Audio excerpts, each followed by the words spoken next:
My name is Wanta Jampijinpa Patrick. My father comes from the Eastern Snake clan group. He's what we consider Wanayaka. I'm called Wandari. Wandari means give.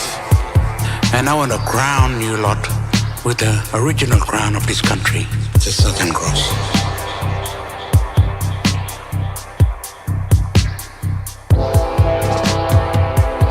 You can be called Australian. You'll be called Australia if you know the land, because it'll know you. Maintain the balance, live in harmony, because that's what the Ngatilka says. That's the whole name for Australia. Ngatilka means two mothers.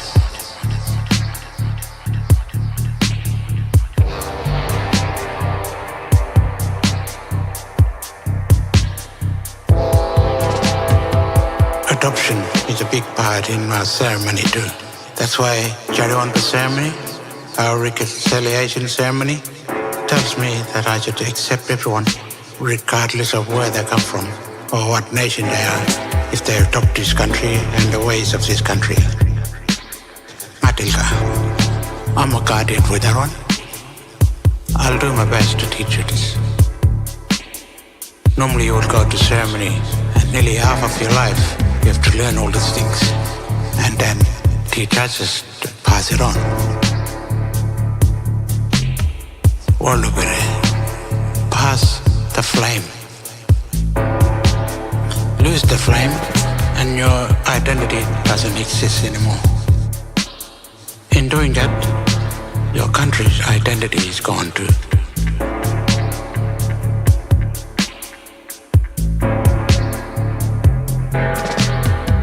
Nambulang murunga, wawarigalangula, manginyangawe kananganja. Yung kan kalagay, par paramira, wala orobia, wala chok. My job, I guess, what my country tells me through the ceremony is to pass on this knowledge, not keep it to myself. So this is why I'm telling this story. Yeah, my country, our country.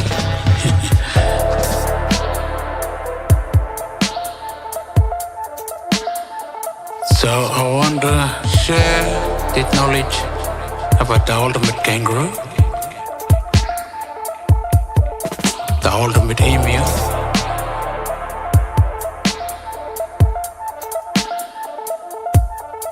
and the ultimate gift.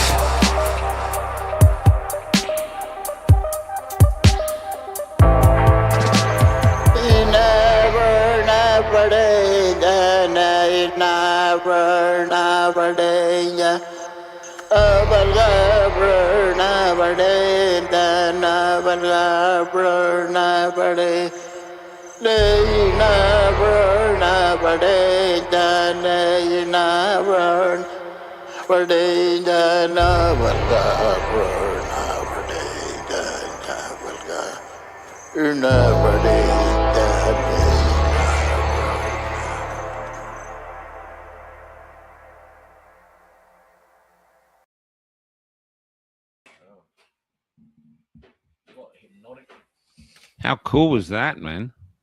Nice, Huh? beautiful, huh? The drone footage and some of the stuff is amazing. Really but beautiful. his voice, that singing voice seems to match the land when you're out there. I don't know how.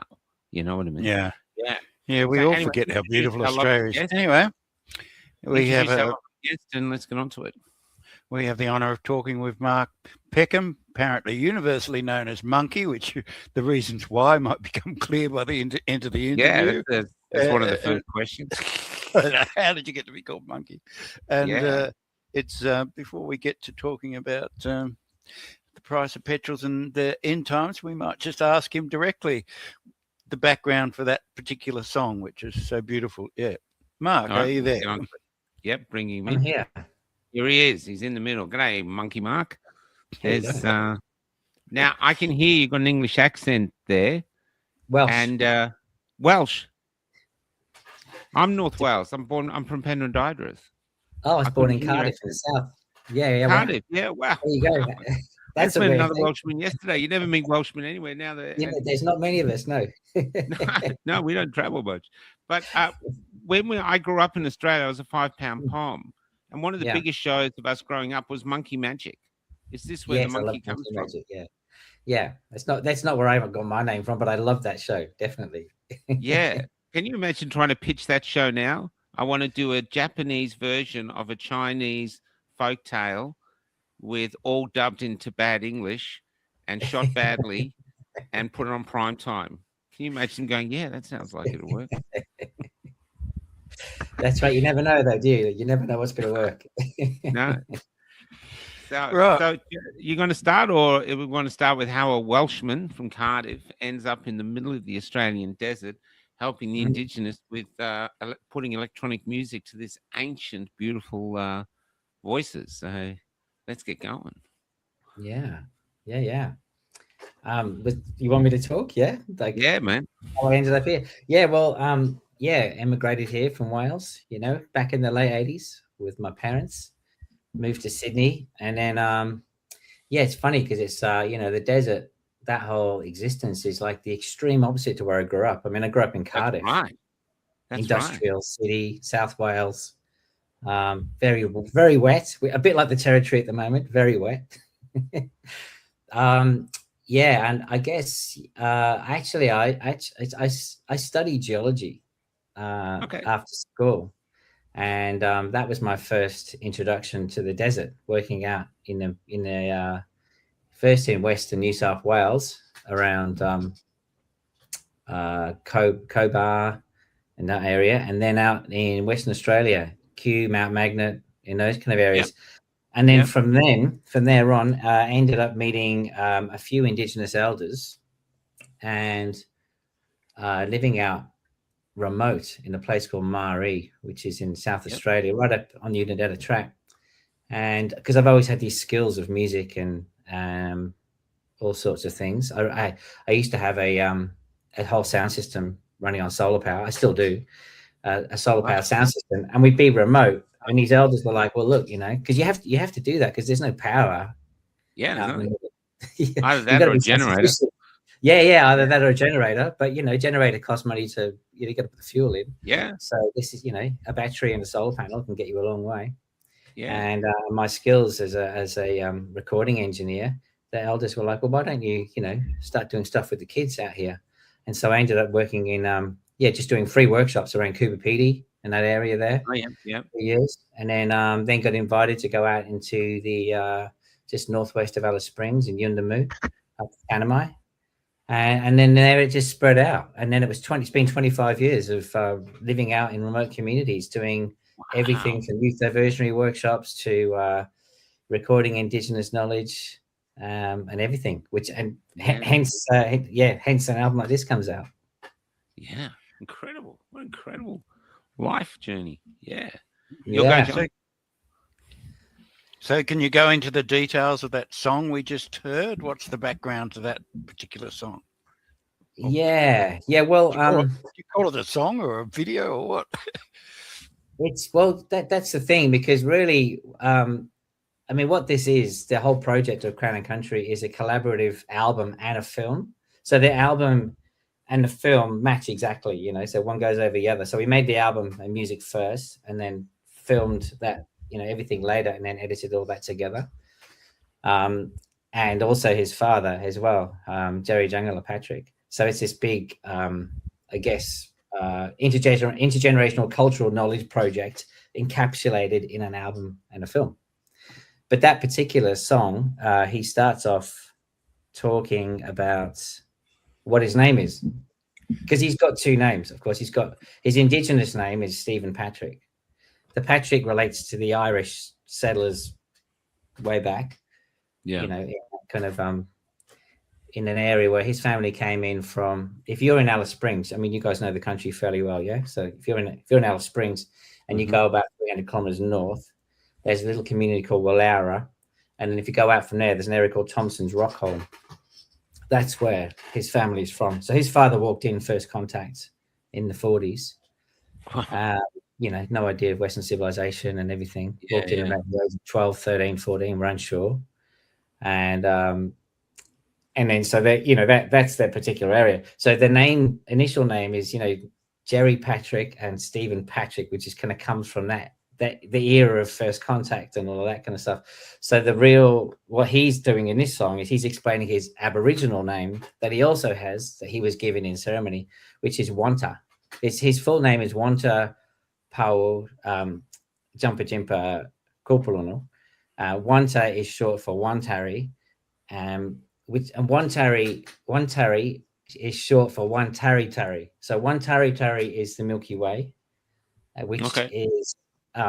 which is seen as the trading route, and Wanta, the shortened version, the trading route is seen as a gift to everyone on Earth, as in a gift, because once you know that trading route, you'll know how to kind of mark your path of life and how to survive on the land, that kind of thing. So Wanta is gift. So that's his name, Wanta, gift, which is what he starts talking about in that whole song. Are you saying with the trading routes that they would use that to navigate across the land to trade? Yes. Yeah. Wow. Yeah. Yeah. So like at certain times, a good example is like at certain times of the year, like for example, in October, when you have the Southern Cross, right, in the sky, and then you've got the 2 pointers. When the 2 pointers hit the horizon in the west, on the West Australian side, they see the 2 pointers as what they call a digging stick, and the digging stick was used by the women to dig up the yams in the ground. So as soon as the 2 pointers start hitting the horizon in the evening in October, that's the signal that all the yams are ripe. You know what I mean? So that's why that Milky Way and that gift road is so important. So once you learn how to read that, you know, you kind of, they're just very handy tools. I mean, we're talking remote area, very hard to survive. So if you can't read that, you're kind of in the shit a bit. So this is what he starts the whole thing with. Yeah. When I was in Walloon, I interviewed these 4 Indigenous elders who were sitting around a campfire, women. Yeah, they're on the side of my bus in this great photo. And I live in a coaster bus, and I remember thinking my coaster bus is like a spaceship. It's the only way I can survive out there.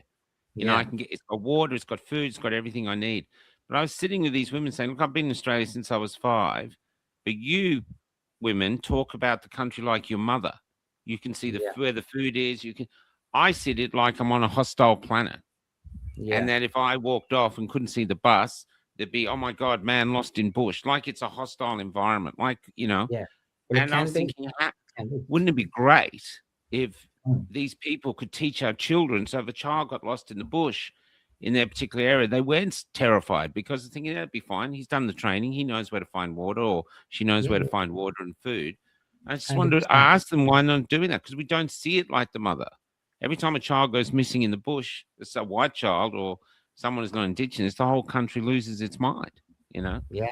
And yet this is supposed to be our country. Yeah. Yeah. Well, I mean, wouldn't it be great if that could be taught at schools? But I mean, you know, this is really why I think, you know, it would be an amazing thing for the education department from each different state to kind of incorporate Indigenous lawmakers or storytellers or whoever it may be that holds that knowledge to, you know, to teach that as a basic starting point. Because if you understand the country around you, I mean, it's only going to be a plus from there, whether it be a survival tactic or just an understanding as to why you can't walk in that area because of, exactly. some sort of And what you cultural. can eat, what berries you can eat What you them. can eat. They'll keep you Yeah, going. what you can and what you can't. Because Yeah. one part of my last growing up in Perth, I mean, it was 45 degrees and we were doing these exams, and it was a survival quiz, and it was how to survive when your plane goes down in Alaska, and none of us had ever seen fucking snow, so we're just sitting there going, what would you take? And you're going, you wouldn't have no clue. A lighter. I'm thinking, why are we learning this about Australia, mate? Yeah.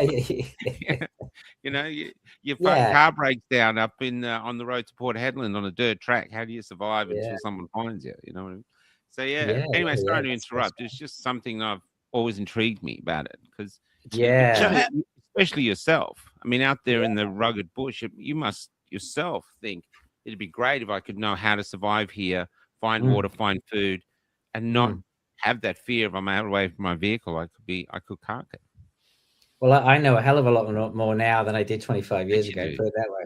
I mean, I've probably worked on over 40 different Indigenous communities all across WA, NT, South Australia, and I've met. How are you treated? Call you Mark or Monkey. How are you treated? Are you welcomed or treated with suspicion or just another bloody government officer? Or how are you generally treated, or you can't generalize? Yeah, I mean, look on Warlpiri country, which is where this album was made, in Lajamanu. I mean, I've been there for 15 years on and off, so I'm pretty much treated like family. So that's pretty handy. But it has its pros and cons. There's expectations, and then there's also just like any family, I guess. Could you explain on that? Could you give us some explanations on that? Yeah, share everything you've got. There's a concept of skin names in Warlpiri culture. So and a lot of those cultures through the desert and going up into the top end. So you have a skin name. It was initially sort of put in place because tribes were quite small back in the day, and so it was put in place so that there wasn't intermarrying in smaller tribes and things like that, and everyone had their place. But it also comes with responsibility. So if I'm Jakamara, my skin, and Wanta is Jampijinpa. So I'm obligated to do things for him, and he's obligated to do things for me. So, I'm obligated, which can literally translate to things like, I mean, if you went back into the past, into history, it might translate to the fact that I have to give him a certain part of the kangaroo when I cook it. But in the modern day, it might just translate to, I'm the one who has to take him to the shop when he wants to go shopping, you know what I mean? It's just give and take. He gives me these amazing stories, and I have to kind of reply with very give and take. I've got to look after him too, which could be mobile phone credit. It could be anything. Yeah, I've noticed. Can I just go? You said about interbreeding, how they had these small groups and everyone known, so they knew about the perils of interbreeding before us white guys turned up.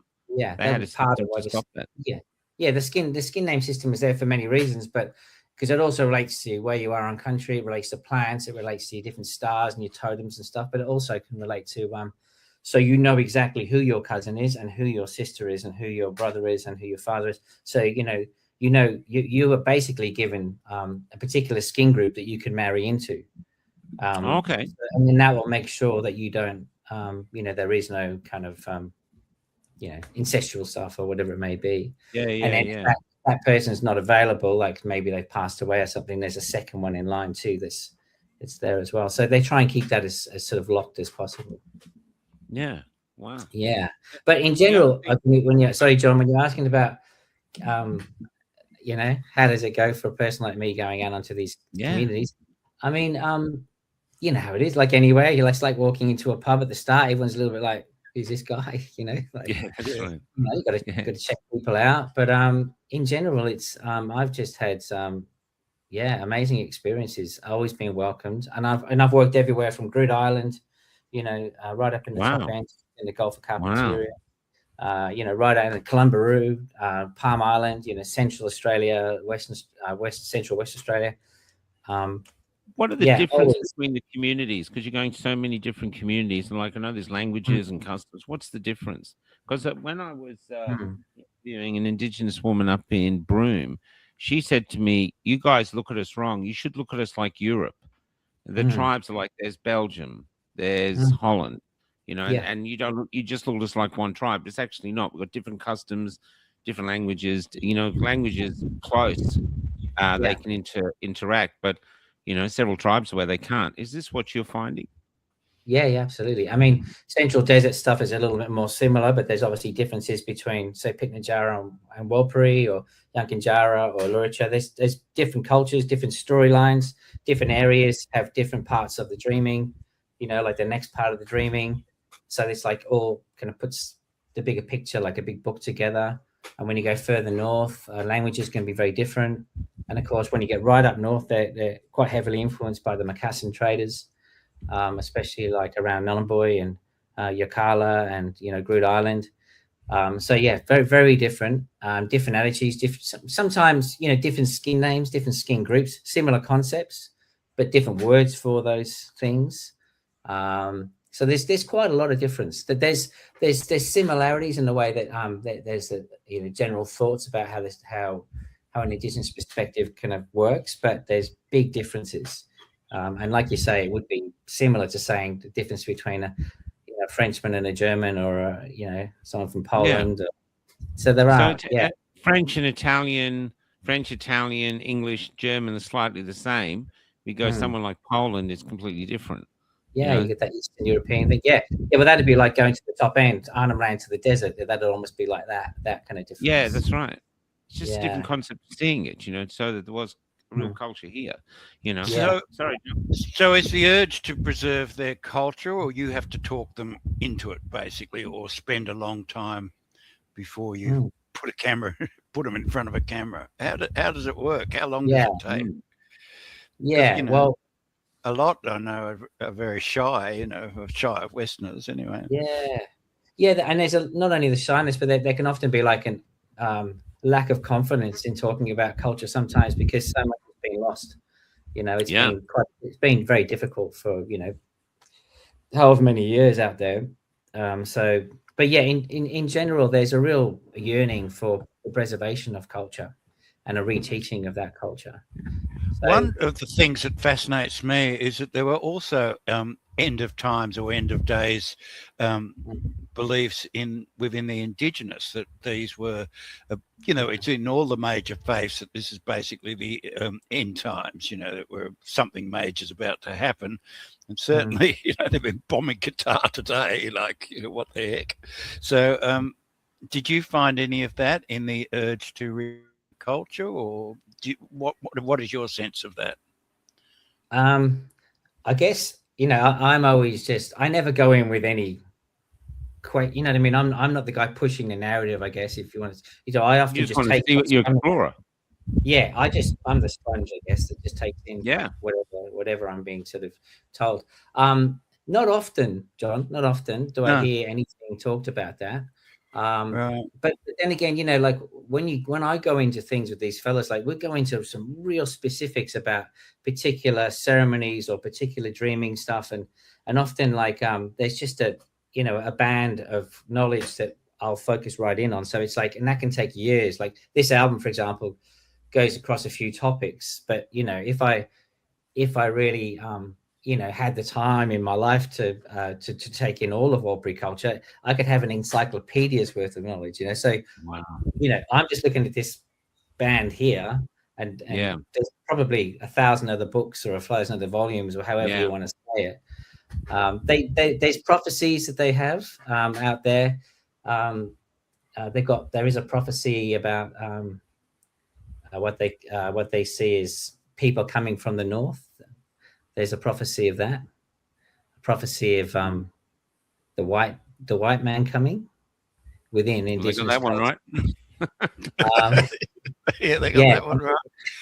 Nicholas Rothwell is a great Australian writer. Wrote beautifully about this merging on the missions, the merging of Indigenous beliefs and Christian beliefs and so they all sort of saw it all merged together into some sort of final thing. I was trying to find it a minute ago, but I can't find the right but anyway, he wrote very beautifully about it and how these beliefs merged together, and the coming of the white men was also a kind of sign of the end times. So it was, for them, certainly a very, the end of their former belief system, really. Well, yeah, you could see it as that, and it's that difficult time. I mean, change is never easy, is it? So it's like whether it be, you can imagine, say, someone like Jerry Jangala, who's an interesting character. So he's 93 years old. Like I said, first contact, met Olive Pink was the first person he met. I'm not too sure if you know the history of Olive Pink, but she was kind of an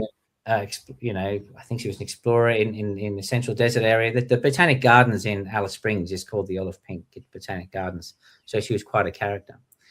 But he, full cultural understanding, literally came, his whole family were living the cultural way. And then he did end up in that missionary culture. And interestingly enough, he became a pastor. And he actually has a OEM of translating the Bible from English to Warlpiri. Wow. And it's always it's a contentious issue, right? Because there is a lot of damage that was done by missionary culture in the Central Desert and across Australia. But then on Jerry Jangala's side, who's a very religious man, he's got very interesting perspectives on Christianity and Indigenous culture. And sometimes when he breaks stories down for you, there's some fascinating stuff. Like he'll break down these long Bible parables, and then he'll stop, and then he'll tell you the entire parable of the Warlpiri that matches that parable, because there's these similar, I guess it's like anything, there's similar teachings, there's similar essences and things to learn about particular stories. Like stories are there to often with little messages for you to kind of pick up on, and I think that's what these guys are really, really good at. So when you're talking about that gelling of those two cultures, there's many ways to see it, but Jerry Jangala definitely has that deeper perspective. I wish I could get him on here, but he speaks pretty much fluent Warlpiri and very small English. That was my next question to you. Yeah. Do you speak the language now? I wish I did. I mean, working on 40-odd communities, multiple different dialects, very difficult to kind of pick up on things, but I understand a lot more than I speak. And Wanta, Jerry Jangala's son, is a very good translator. So I'm very lucky. Because the other thing is that Jerry Jangala speaks old Warlpiri, so it'd be like speaking old English, and Wanta speaks a more modern version of Warlpiri. And then there's a newer version again called Light Warlpiri, which is actually one of the newest languages to come about in the last 50-odd years. And that's like a kind of a breakdown. It's almost like a Creole version of Warlpiri that mixes other Indigenous languages around the area into it, more than English into it. So when it comes to translation and understanding Warlpiri, it depends which version of Warlpiri you're speaking. It's difficult. It's quite complicated. Well, our Welsh language, I mean, we're both Welsh. I can't speak Welsh. My father speaks it fluently. And it's so rare a language that he's 88. And when he gets scammers calling him, he talks to them in Welsh. Brilliant. And he has them on the phone going, speak English. And they listen to this. You'll hear him on the phone, two Pakistani voices going, that's a very strange language. You know what I mean? Because he's just speaking. But we've gone through the same. Oh, it's better than that. You know what? I swear to God, look, we just need to laugh at the moment. The world's in such a shit state. He's 88 years old, and you'll get on the phone, and everything's in my mum's name, and she's got Parkinson's. She doesn't want to talk on the phone. So the people go, I need to speak to Florence. He goes, in a Richard Burton accent, which I can't do. I'm Florence. I'm transgender. And he goes, they go silent for 10 seconds, and then they just continue on with the conversation. So they got this old Welsh man trying to survive in this world. Sorry. But I'm saying we've got the same thing, because I know from Welsh relatives I was speaking to, the Welsh are really trying to retain their culture, their language. One of the oldest languages in the English language, and poetry, and we had a king and everything. So it's kind of really interesting you're doing the same here that's actually happening in your old country as well. Yeah, that's right. But maybe if I stayed in Wales, I would have been doing it in Wales. Who knows? It's just, I don't know why you're doing it here, to be honest, because it's the match of the modern music and the old shows there's an evolution going on. new ways to tell old stories. Isn't this what we do? We always reinvent Shakespeare. This is basically you're reinventing for a whole new market. I think it's a really clever idea. You know, well, that's the story of the prodigal son or other sort of major parables. How does that work? The story of the prodigal son. Well, is there something, or is there a similar myth in Warlpiri? Or I wish I'd have Wanta on with me right now. Wanta, who's the main narrator. I always feel funny talking about stuff when it's not my it's not my place to tell you the.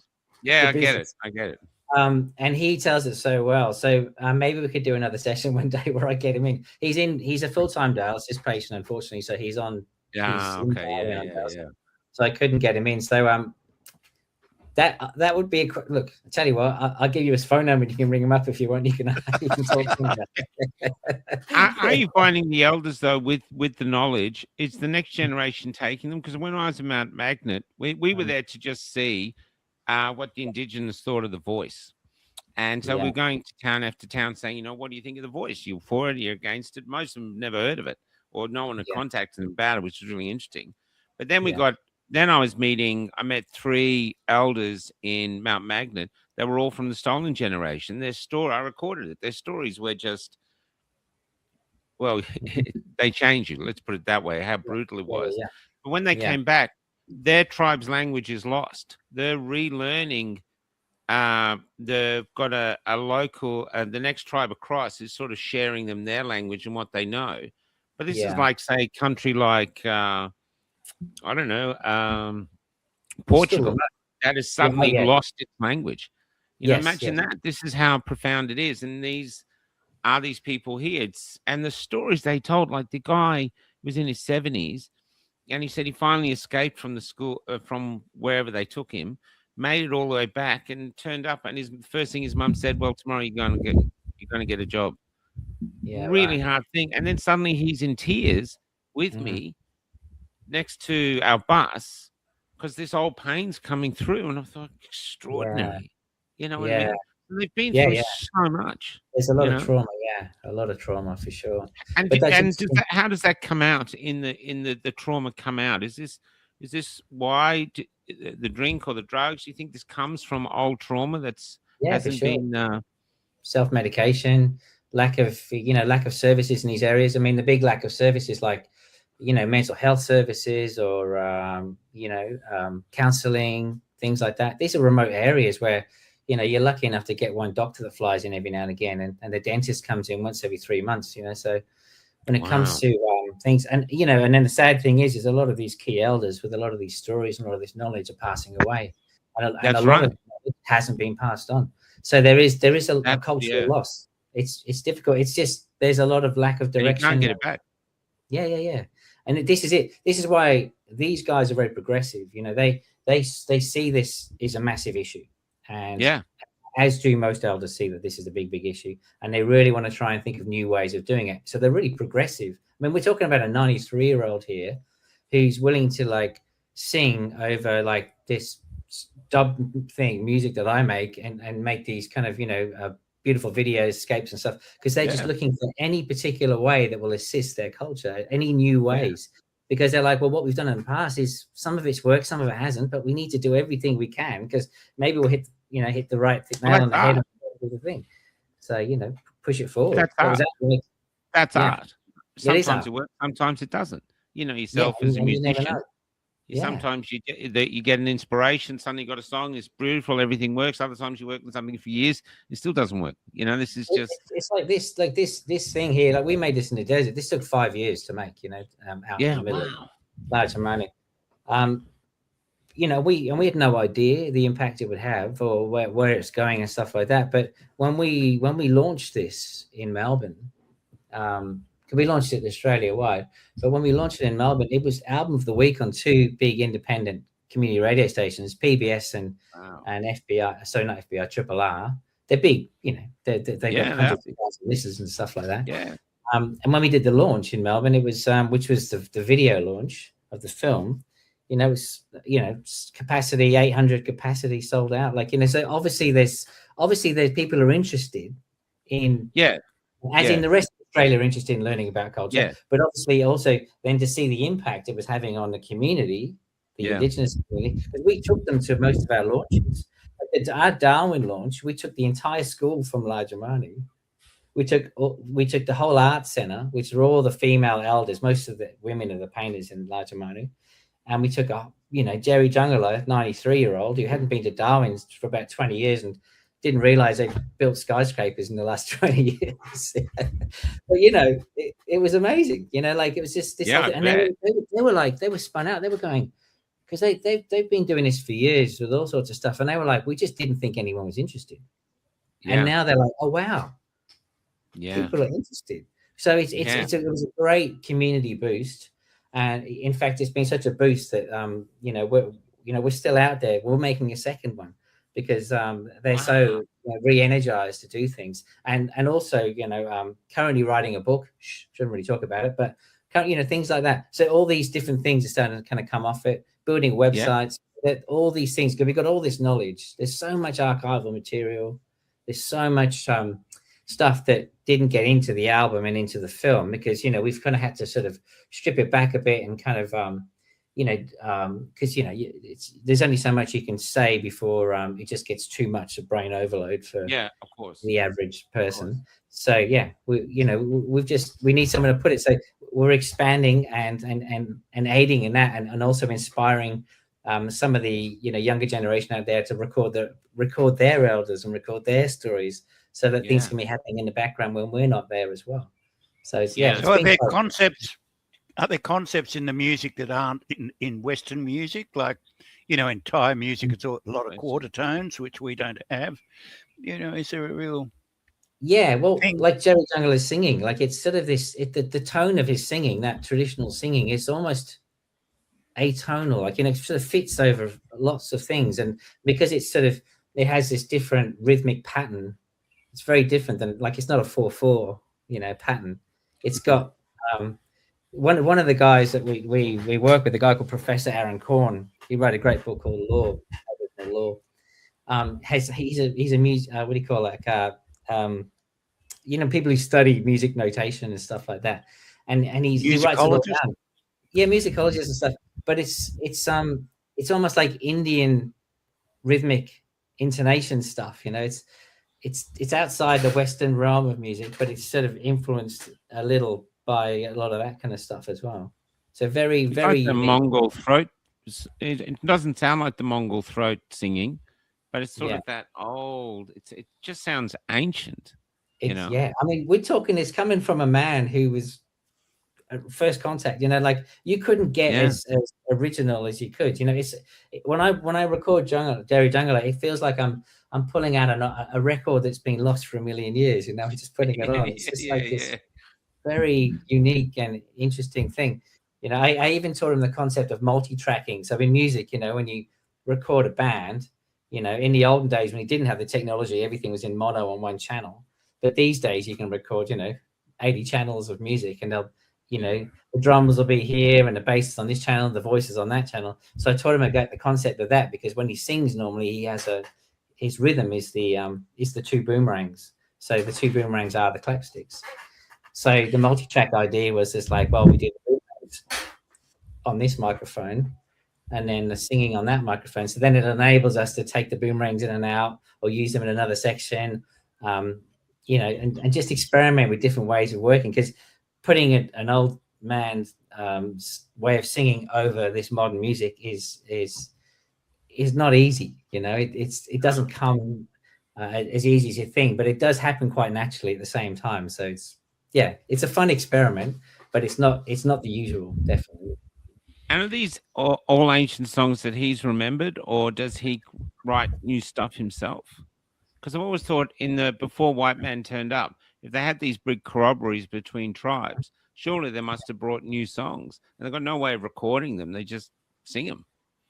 Now these are the songs. These are like the ancient songs. Okay. So these are the ancient. These are the This is what's been passed down for 60,000 years or whatever it is. This is it. This is the original. This is exactly the story. This is this section that only he can talk about. So for example, with him, his totem and dreaming is the number 7 boomerang. Number 7 boomerang is the killing boomerang. You know, the one that it's made out of the corner of the bottom of a tree. So that he's got that, and he also has the emu and the water dreaming. So there's a few dreamings that he can sing, because not everyone can sing everything. It's not like, you know, someone in a band going, I'm going to sing about this and this and this, whatever I want. No, you're born with that dreaming. It's passed down, you know, to you to sing. So he's singing that stuff that's been passed down from his grandfathers, you know. So how many people speak Warlpiri? Is this the first time Warlpiri's been in presented to the wider world like this? And how big's the language group? Look, I would say, I think off the top of my head, it must be like 4,000 or 5,000 people that speak Warlpiri. There has been a documentary in the past that was on SBS that was about Warlpiri culture and about this water dreaming area. It's called Napa Dreaming. And then there's also been the project that I've done with these guys before this, which is called Milpiri, which is a big festival. Milpiri is the big build-up cloud in the territory, you know, in the October, November, when it gets very hot. Before the monsoon, yeah, but it's just before the monsoon, you know. It's that build-up period that sends everybody Troppo and whatever else. How about to send you Troppo, this boy from Cardiff? You're out there. I mean, no offense, but my tad's better than yours, and I'm in Perth. And yeah. So how are you not burned to a crisp? Because it's pretty intense country, you know. It is pretty intense country. Yeah, you get used to it. How do you deal with the heat? Yeah. Let's put it this way. I mean, I don't think any of my family, they think I'm pretty crazy, you know, out there all the time. You know, I mean, when we left, it was 43 and 37 at night. You know, that kind of thing. So it's pretty. That was just a few weeks ago before the rains hit. So yeah, it's you deal with it. You just deal with it, you know. I understand. It is remarkable with these stories. Do you know what some of these stories are saying? I mean, what are so important about these stories that they've survived 60,000 years? I mean, we still tell stories from Jesus. It's 2,000 years ago. This trumps that by a while. So what are the stories themselves? I mean, there's stories of everything from just, you know, how to read certain parts of the land. Like, so for example, Jerry Jangala, you know, when he came from an area which was known as Northern Warlpiri country, which in language was called Waniaka. And Waniaka translates to snake and danger. Like, so it's called dangerous country because it's so flat, and it's an area that's so flat that the tribal groups from there were renowned all the way around Australia as being the toughest and the most hardy people, because to traverse that country was like borderline impossible. One wrong move and you miss the water hole, because there's no landmarks, there's no hills, so some of these stories in here you know, tell literal ways of actually getting across some of these parts of the country, finding these water holes. Yeah, so they're survival stories in a way. Yeah. And then also there's a lot of philosophy behind this story. So there's also stories of kind of you know, respect, and like stories of Jampijinpa, which is this kind of concept of reconciliation, which is kind of the idea that at a certain ceremony you come in and you if you've got grievances with me over the last year, and John, you know, like I pissed you off somewhere down the track and whatever, we all come together and we're allowed to deal with it, you know, over a 2-week period, and we deal with it until we feel like we've dealt with it, and then the elders will go, yep, that looks like it's all been dealt with, and then we can move on to the next year going, that's cool, resolution, we're all good, we'll move on. But there's that concept Jampijinpa is in this, and then also they talk about the concept of Nurakulu, which is the concept of home, and how home is that inner flow within you is also connected to land, and how land flows into you, and how you have to listen to the land for you to understand the land, for you to progress. That's all through this. It's all through it. It's like a cultural document, really, that you probably have to listen to many times. I mean, I think when it comes out on a record, because we're pressing this on vinyl, on a French label, actually, out of Paris, funnily enough, called Acuphone. Wow. But when it comes out, we'll probably have some inner sleeves so that, you know, the listener can actually read what's going on and possibly then, link through to some of the deeper meanings behind what Jerry Jangala is singing about. Because there's often, like, Jangala will only, so often, for example, when you hear Jerry Jangala singing, there'll only be a moment of maybe, a minute and a half where he's singing, but that actual dreaming story and that song line that he sings, like when I record those, sometimes they're 10 hours long, and that's a story. 10 hours of singing. Song. So that's... Yeah. And like we do them in sections. So when I'm doing this little section, we pick a section out that he thinks summarizes it. But like, for example, there's a song on the album called Pecham. And what he's singing, he's singing the polka dreaming. But what he's actually singing is he's talking about the first moment of spring, and then when you really break it down to the most specific thing he's singing, what he's talking about is when the flowers open up and the pollen starts to go out and the bees come and get the pollen, and then that wakes up the rest of the land. So that's actually what he's singing about. So and then you can see how that's a part of. Is that him? Yeah, that's him. That's Jerry Jangala right there. Yeah. Wow.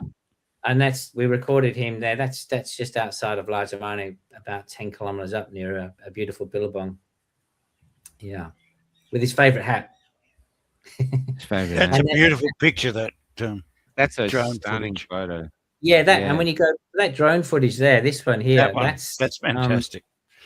That's about 160 kilometers to the southwest of Lajamanu. It's actually the old road to Tennant Creek.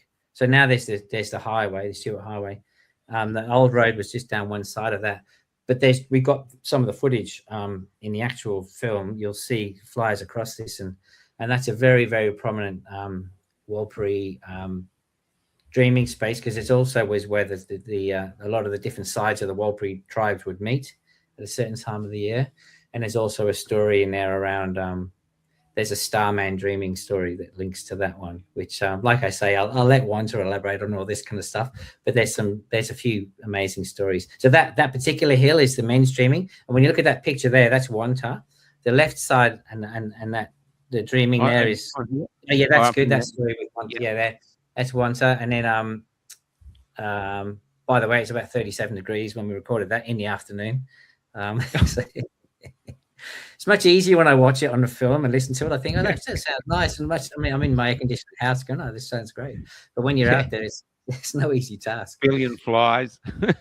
Oh, yeah. Well, I became an expert on EQing the sound of the fly out.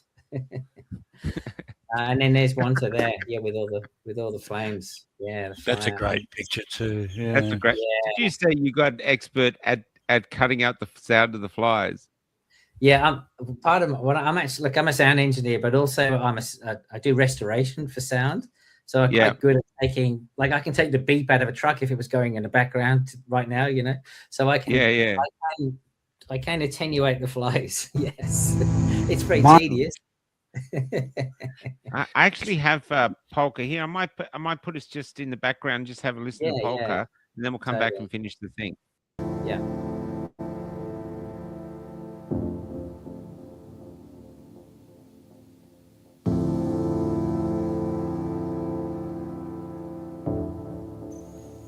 Jampijinpa iribra ngura kana iribra ngura kutakale pambalano yapa ngupanu ngujoku ngula kuluna kana wangam nyambula kamera la kana wangam ngula malun bala nyambijo ngura kulu kana irandu ngujunyande yapaku ngula kana irane kula ngajunya ngumepa kulu yapa yang kujakal ngadinya no Warlpiri batu ngulaku jokor bakal marane pulla bakal marane kulu war kali marane yang walal jala ngula kalinya yang iri bram tunganili pulla ngujokale ngai bram tunganili ija dulu benare mane kulo ngale banyangu ngulo ngane yang kipagilba manijak nguro wala jam anong ngapa gugula chokol ba manong alinyang. The ultimate kangaroo. If you look at Australia, you can imagine the kangaroo lying on his back in the ground oven with his legs sticking out and his arm, but they're being burned off. Yeah, that's the shape of Australia, right there. That's all written in the way we cook the kangaroo, the way we cut him up and then bury it. The ground oven is facing east and facing west, and the laying of the kangaroo, the mouth, the head is facing east, and the legs should be facing west. That way, you'll understand this full story, because it's all recorded in that cooking of the kangaroo. The mouth of Warlpiri River, that's a kangaroo's mouth. Up in Broome, there's the dinosaur's track, and the tracks lead into the water, the sea. Yeah, that's the bum. So it exited through there. You see those dinosaurs track in Broome? Yeah, that's the great Kananganja, the great emu. From there, you can see the whole Wanta, all of Australia, going in the middle part to Uluru area. Yeah, that's the digest system. Guess where the stomach is? The two stomach. Yeah, in the middle of Australia. The Uluru and Katajuda. Katajuda is many eggs. In Yapalo, you gotta feed your head as well, so it's stomach. It's a two stomach. The trimmings go to air stroke through that digest system, the trading route. It's been there for centuries.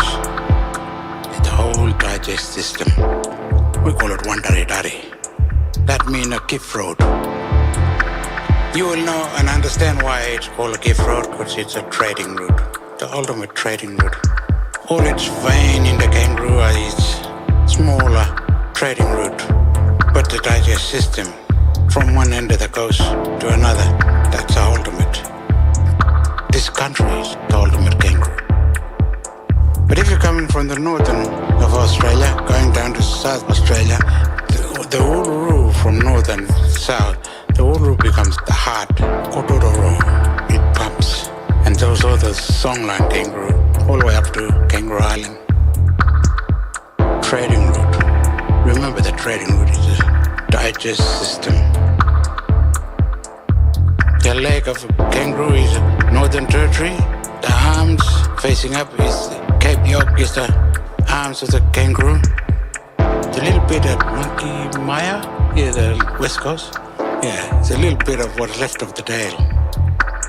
We see the trading route from one coast to another, east coast to west coast. But because it's on a ground oven, yeah, it tend to make it arch inward.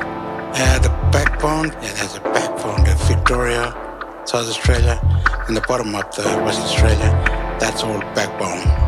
They say Tasmania is just one of the ears of the kangaroo. That's Australia.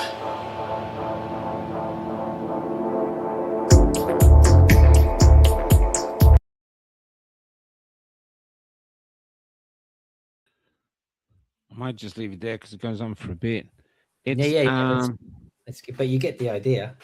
Yeah, it's extraordinary. You know what I mean? There's just, yeah, and also how they're trying to make sense of their world. They don't have satellites. They don't have, you know what I mean? And so they're dreaming coming from that. But you've been out there. You know how harsh the land is. When they first came here, when they first got to this land and were learning how to survive here, it must have been such an extraordinary time, you know, knowing what to eat and experimenting with it. Because when I'm out there, I can't see how anyone could possibly survive. I don't see any life.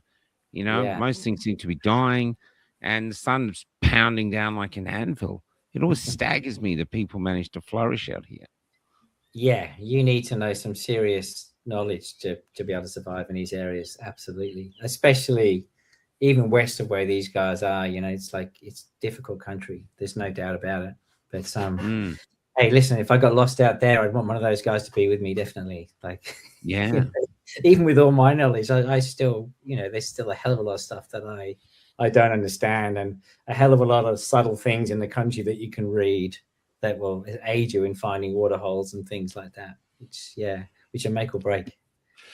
Yeah, you could walk 20 k's or more to a waterhole daily, some of them. Yeah, 100%. 100%. Yeah. I think a few years ago we had a kid die of thirst within sight of suburbia. Man, do you remember that? Really? He went for a walk with some mates, had a tiff or something, walked home alone, got lost in the bush, and he was literally 200 meters away from a fence, couldn't see it. And 911, they kept calling 000, but they thought he was mucking around, and he died of thirst there. So this is kind of how we are. It's an interesting thing, to me. Here, because I feel Australian, and I'm learning to love the bush as you travel around and see it. But you're always aware you're in a very harsh environment. I mean, that road to Cooper Pedy, where it's dead flat and it's just rocks. I mean, you could be on Mars for all you know, and I can't see how anything could survive. There's no trees, there's no anything. It is barren. I know, Mad Max country. I know it's tough. I used to live around there, so it is harsh country. Oh, you did? Yeah, it's difficult country, definitely. But I mean, that's an area. So that's an interesting area you pick up. So I work with the Yarrabunna people and the Cookitha people. That's that area there. Yeah, and they showed me where all the waterholes are. Like, not only where all the waterholes are, but basically their trading route followed the exact waterhole line. So it came up the Flinders, came across the southern end of Lake Eyre, and then came up to the top end and ended up in Mataranka. So what are they trading? Yeah, that's an interesting question. Okay, for example, from the west coast, to be trading. They didn't have the ochre over there, so the ochre would come from the desert, bring the ochre out, swap it for shells and things. There's a whole bunch of different things trading. But how did they cart it? Because they didn't have horses, they didn't have, so they just have to carry it. Plus, they got to have their food. So it's interesting to, and it's because when I was in Fitzroy Crossing. Yeah. And they said that they used to go down to Cairns. There was a trading route to Cairns. When I got to Cairns, I thought, why would you want to go back to a desert? You get here, this desert. It's all this lush rainforest and water and everything. Why would you want to easier living? Spend 2 years walking back to the desert to go, here's a rock. I was actually asking them, how do they motivate themselves to go back? Yeah, well, culture and country is strong for different people. I mean, that's the thing with these guys. That's what they talk about. You take them out of country, and it's like you're taking the heart away. And it doesn't matter how good you could be in the top end fishing barramundi. I mean, of course, everyone likes all that, but you take them back home, and that's when everything fits together. That's when all their stories fit together. That's when those song lines make sense. Their families are there. It's everything. So it's quite an important part. To us, it looks barren and difficult and harsh. Yeah, I know. That's my point. And when I was with these women, they saw it a completely different way. They saw it as their mother. And I was thinking, I wish I could just have a sliver of seeing it the way you see it. Yeah. And how do we make that happen? Yeah. But Warlpiri didn't even have a word for fish, because there was no fish. It was a desert. It's the desert. So they borrowed that word from the next tribal group to the north, which is where the bottom end of the Victoria River comes through from Western Australia. So it's just different, just very different reality. This is why it's important, isn't it? If we take a step back, and so important what you're doing. That's the thing, and it's like, and it's just scratching the surface. You know what I mean? Yeah, I can tell. Yeah. You know what I mean? And there's just so much more. And of course, as we say, so much has been lost in the past, and which is very hard for these communities to come to grips with all of that kind of stuff. But anything like this, I think, to enable that kind of not even the preservation, but the kind of continuation of some of these songlines and stories is really, really important for not just their communities, but for the rest of Australia. Well, that was the interesting thing. When I was interviewing those three people from the lost generation or the stolen generation, they were both all in their 80s, and they were still together. It was a lovely conversation. But then their kids turned up and their grandkids, and they were all driving brand new 4-wheel drives, and they were all speaking English, and you saw the modern culture and the old culture together. Are you seeing that on these remote communities?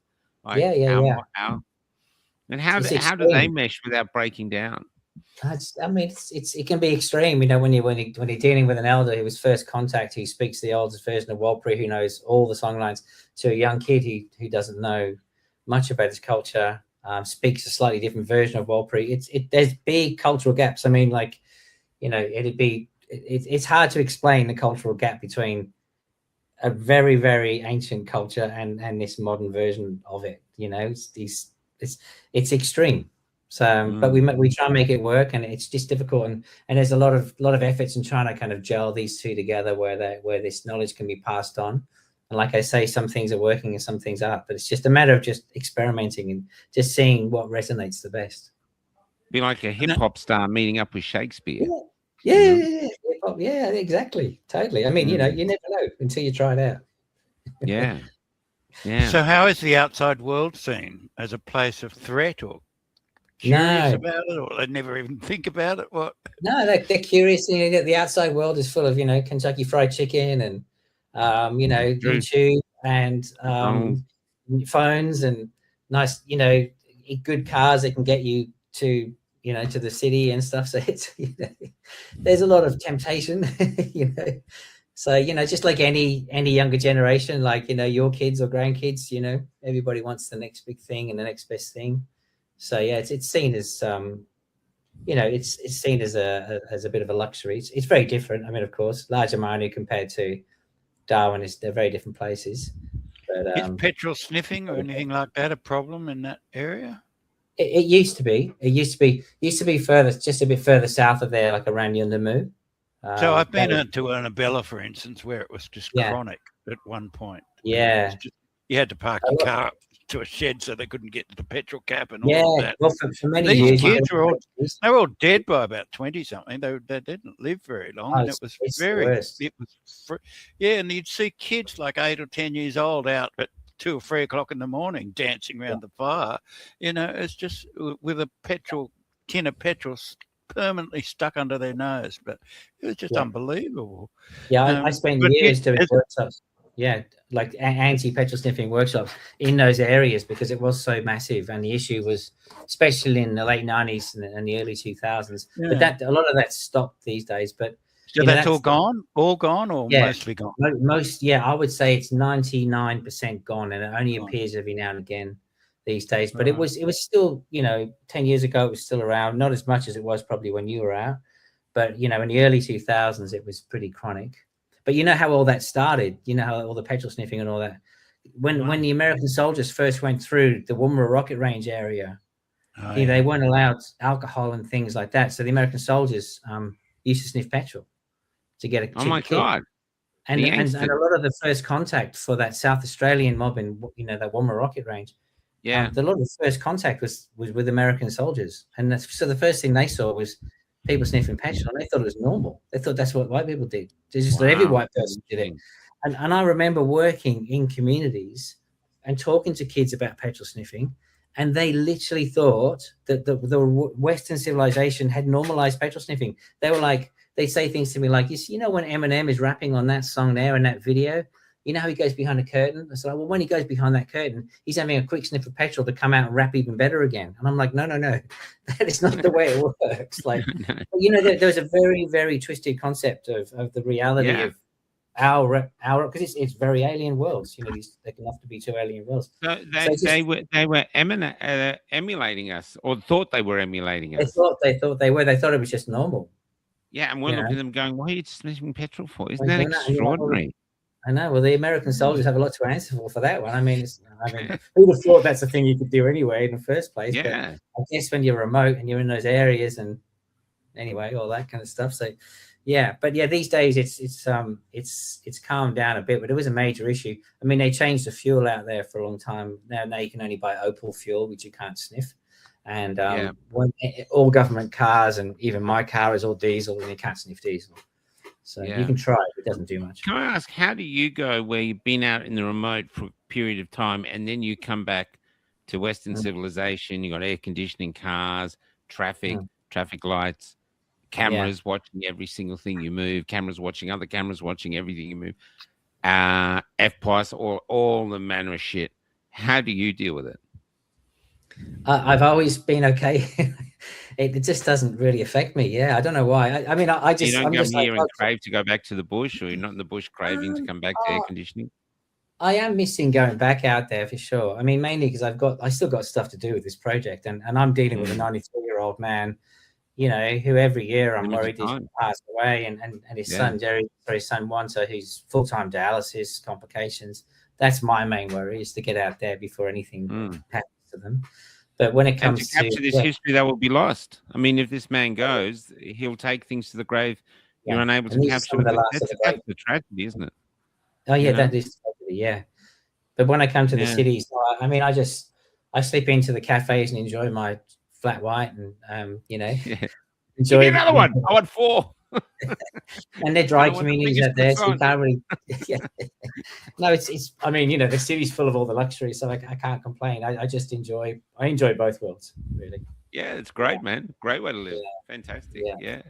So they've been bombing Qatar today. So that price of petrol is going to escalate considerably, and the Prime Minister's on the country today talking about petrol prices. I think they decided Chris Bowen as the sending him out to tell Australians not to panic buy petrol was a mistake. So now Albo's out there saying it's on Australians. So anyway, the point being, how is accelerated petrol prices going to affect these remote communities? Yeah, it'd be tough. It'd be really tough. I mean, you know, we left out there because we're supposed to be back there now, but the floods, you know, these unprecedented floods, the highest rivers in the last 30 years out there. So we're flooded out. We can't get back. And there's a cyclone coming in the next few days too, so we can't get back to the cyclone. And then there's the war happening in the Middle East, of course, which is up in the petrol prices. It's all on. But I know you want more, so we'll give you a set of steak knives too. What else are you going to throw in the mix? But no, I mean, fuel out there is $3 a litre already. Wow. That's before this. And so when I left Darwin 3 weeks ago, before the conflict started, it was about $1.80 something. Now it's $2.70. So it's $1 more ish. Yeah, it's difficult, you know. Like, I mean, you travel like Lajamanu to Darwin is 900 kilometers, you know. Yeah. So and Lajamanu to Catherine. So that Catherine is the nearest big shop, you know. So Lajamanu is a very small shop, but if you want to go and go to a mechanic or, you know, go to Kmart, whatever, that's Catherine. That's 600 kilometers. So it's going to be it's going to be very, very difficult to be driving around, because I would say that the larger money prices, if they go up by $1, that'll be $4 a litre.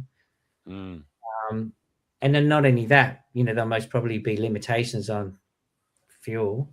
So it'd be, I don't know. It's what do you do?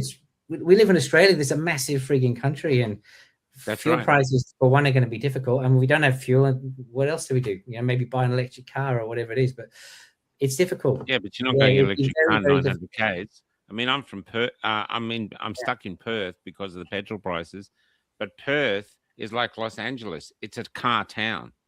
Even the shops have huge car parks in front of them. You just drive in, buy stuff, drive out. Everything's car. If they bring in restrictions here, it's difficult. Yeah, it's extraordinary time. I mean, Lajamanu, to get out of Lajamanu, you need a car, unless you're old school and you walk, you know, like these old fellas back in the day. But man, you know, even the closest community to Lajamanu is about 120 kilometers away, and so that's no close thing either. No. So it's going to be really difficult. The whole community itself also runs on diesel. You know, it's big generators that run out there as well, so that'll be difficult. Oh, I see. So the generators run on diesel. So not just their vehicles, but if the diesel goes, they're not going to power themselves. Yeah, it's subsidized with a bit of solar, but I think it's predominantly diesel with a bit of solar battery as a backup. You know, if the diesel backs it. So yeah, man, it's just very, very hard. I don't know how they're going to deal with it. If World War III breaks out, they'll be going back to their old traditions, walking 120 k's to visit their neighbours and all of that. Yeah, civilization does a full cycle. We might be all doing it. We might go to extensive training. I'm not walking to Perth. I'm going back to Adelaide. I've got to walk to Nullarbor. I'll see you in 6 months. On the plus side, maybe it'll you know, have a renewed interest in cultural, you know, knowledge, so that you can learn some of these skills. So you go, you know what, I don't want to walk 100k. Maybe there's a closer waterhole just down the road. maybe that would be a skill that kind of comes up. So, to be honest, I would love to be a part of that. I would love to be able to take some part of Australia and be trained how to survive there and actually feel like, even though I'm not native to this land, that I have some semblance of the relationship that they have with it. Instead of seeing this hostile environment waiting to kill me, it's actually my mother. I can survive there. I do know where to get water. You know, I remember some of the elders I spoke to sent me that, we follow the little birds, the tiny little birds, because they can't fly that fast. So they're there. They know there's water nearby. Yeah. And when you're out there in the bush and you're looking at these little birds, you're thinking, these are really hard to follow, you know, because they're like... They're very fast. Very fast. But I think it'd be the next evolution for... I can just see it, even with these new migrants coming in. This is the country you're going to live in now. Your kids are going to be here. This is how you can survive out here, you know? Well, you know, it's interesting when you talk about the birds being, you know, small and fast. You know, it's a documented fact that the Warlpiri actually have evolved eyesight. It's actually being studied. So these guys have some of the best eyesight in that area. Like, so compared to me driving, if I'm driving down the road and there's a kangaroo going to cross the road, you know, Jerry Jangala, who's 93 years old, he'll tell me way earlier that there's a kangaroo up there, watch out when you're driving, than when I'll see it. Their eyesight is highly tuned. Wow. So it's really fascinating. So they've actually evolved. Like, you know, there's the tribal group in is it around the Philippines in the ocean that dive, and they've got the extra big lungs. Yes. And in Tibet, the Sherpas can survive. Yeah. The Sherpas with the they can handle less oxygen and stuff like that. Well, Warlpiri have got better eyesight, documented. Yeah.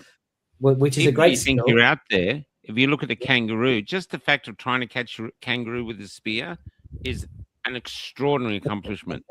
I mean, these kangaroos are fast. They run away. You got to get this close, hit it with a, you know. It really is quite an extraordinary achievement to survive in some of the harsher places in the country. It is. You know. Definitely. Yeah.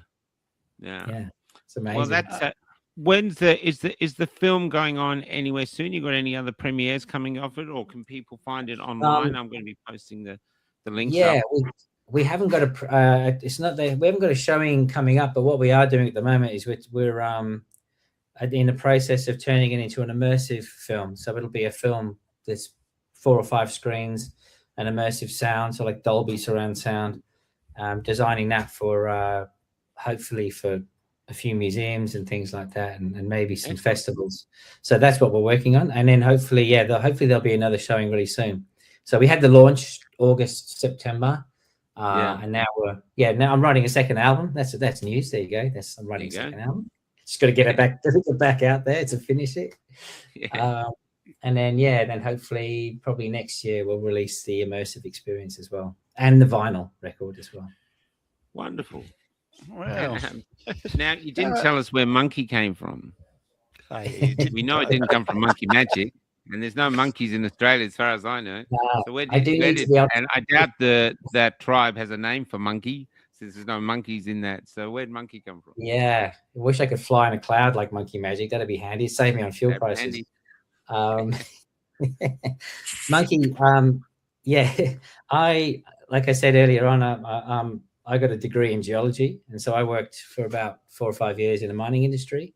And I used to go into I used to work in underground mines, gold mines to be specific, and my job was to go down and look after the miners and go into the areas after they'd done explosives and make it safe for the miner. So I'd have to go in and climb into these open stopes, they call them, like a big tunnel, open cavern, and without safety equipment. And so I became the monkey because I could go into areas where not many other people would, not only couldn't go, but didn't really want to go.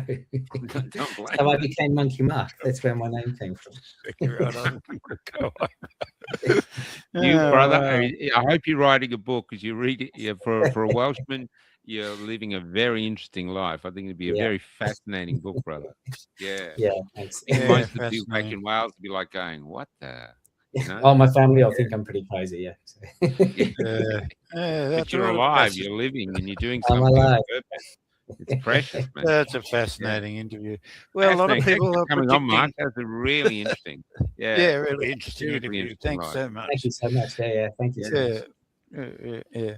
Anything else you'd like to say, Johnny? What's that? Oh, yeah. Well, they're predicting recession in Australia, and nobody It's trusts already the here, mate. government. Yeah. Once they now say it's they're slipping into predicting, that depression. means it's been here for like a year. Yeah. Yeah. So maybe the only peaceful places on Earth, or in Australia anyway, will be these remote communities. So I don't know. I don't know. I'm actually strangely optimistic. Even if the depression hits, I saw a meme the other day that said, if you're not forming a tribe now, then you will fail in the future, because tribes are the only way we'll survive. Humans working together. Yeah, I actually think this is actually going to end the era of individual lives and actually have us working more together as we have to survive this, because it's going to be very, very tough. And I think even though it'll be hard, I actually got a feeling it might be better for us in the future, because you see the Indians now buying up all the business, but they're working together. Whether they work, they come in, they buy a business, they bring in the relatives or people on visas, and they make a business that we Australians can't make work because we're living up to all these government regulations. They ignore them and just come in and make it work. And maybe they're economic rationalists, and our period of having all these hoops we got to jump through is actually preventing us from digging our way out of this economic hole. So maybe working together is our future. Maybe there's some hope there. Community. Yeah, man. Well, look at you. Look at us from Wales. I mean, the Welsh are famous singers, the Irish are famous dancers, but the Welsh are famous singers often from places of real poverty, and this is how they come together, keep their spirits up. You know what I mean? This is You're right. It can bring the best out of us for sure. Sometimes when you're pushed, the best things come out. It's not easy. But any final words of wisdom? Things that could be learnt from your experiences with the Indigenous? Yes. I just think that, it's just important to take the time and listen, really. If you meet people like this, just take the time and just listen to them and just enjoy the experience, because there's a lot to be taught. Well, that's a fascinating interview. Beautiful, because you're modernizing it. You're allowing people another window to enter the culture with, mixing it up. I think it's very clever. Yeah. Fascinating interview. It'd be very interesting to have you on again. So, maybe we'll get one. He'd be great. That would be seriously great. Yeah, and a translator maybe. That'd be seriously great. Take care. No, he's good. His English is pretty good. He's good. He's good. Oh, fantastic. Fine, fantastic. Then definitely. It's fantastic. All right. I shall let you go, and we'll get this up on Sunday morning. I'll send you some links to it, Mark, so you can go from there. Yeah, go. Right, thanks, okay, and we're going to go out to Crowning Country. Okay. Magic. Take care. See ya. My name is Wanta, Jampijinpa, Pau Kulpulono. Now I have to look for ways to feed the twigs and fan the last ash with the last bark to bring my clan up to date. Yeah, watch out for the Warlpiri, the last flame, the last spark. So I'm trying to find new way of presenting the identity of this country again.